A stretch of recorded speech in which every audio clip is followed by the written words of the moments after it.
सोचता नहीं कि करेला हमसे प्यार त हमके अपना ला हो कि नया साल में जान अपन दुल्हन बना। बताइए तार बिया हो गइल बा बात मरते लव हमारे जानते हैं मुकेश भैया जिसके लिए मैं पूरी दुनिया छोड़ने के लिए तैयार हो गई वो सरकारी जॉब वाले के चक्कर में भाग गया। तो हमारा जोरे भाग चलो तोरा जोरे हम काहे भागी हमारा नहीं मरल तार कहीं ना मिले गजब आदमी बड़े ये कहबे रे तारा कटता वे रात तो हर दारू नमकीन पा हम कहता नहीं एने वने नहीं चाहिए जरा के बच्चे ना कि कटता वे रात तो हर दारू नमकीन पा। अरे मरा तारा राजा जी हो कौन सवतीन पा कि मार दे हम एक मुक्का धास जाइबा कि मार दे हम एक मुक्का धास जाइबा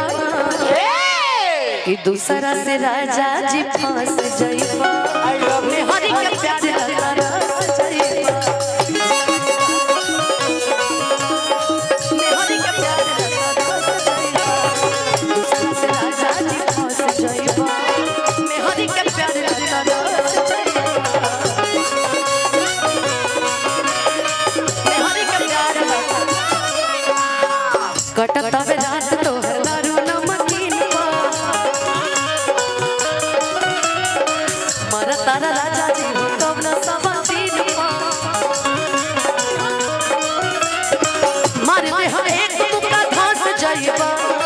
मार दे हम एक मुक्का धास जाइबा दूसरा से राजा जी फांस जाइबा मैं हरि के प्यार करता रस जाइबा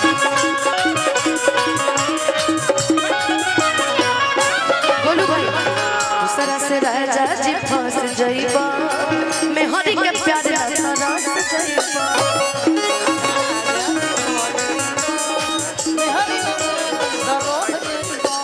ये लेकिन देखिए कलाकार बहुत ढेर बड़े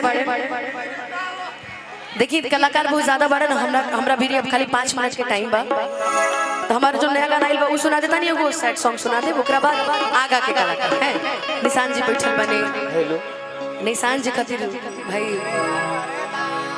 इतना अच्छा इतना सुघर कलाकार इतना और कलाकार में भी सुंदर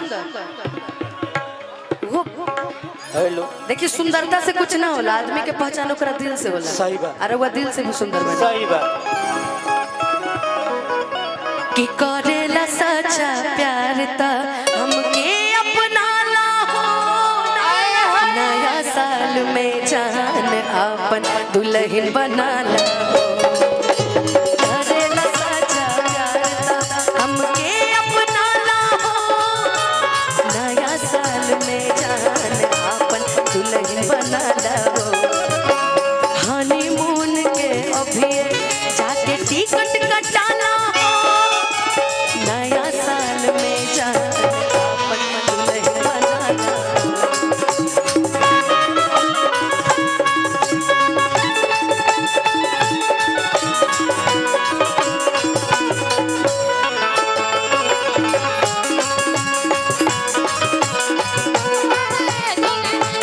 जानते नहीं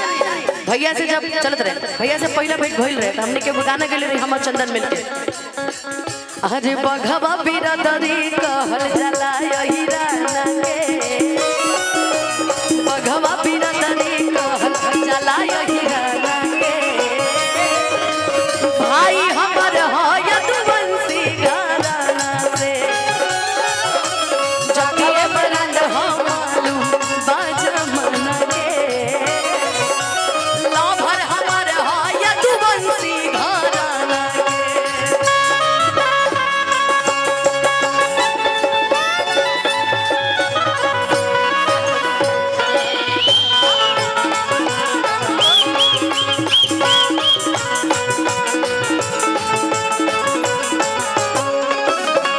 अब ना देर लगावा जानू जल्दी से डोली लेके आवा जानू मोटा दहेज मिली किसी तो कैसेज मिली बात तू आगे बढ़ावा जानू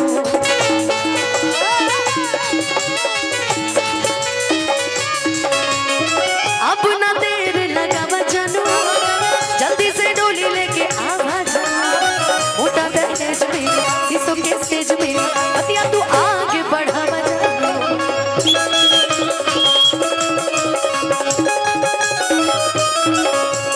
मम्मी पापा के अपना अब जल्दी मनाना हो नया साल में जान अपन दुल्हन बनाना हो करेला सच्चा प्यार ता हमके अपनाना हो नया साल में जान अपन दुल्हन बनाना हो नया साल में जान अपन दुल्हन बनाना हो नया साल में जान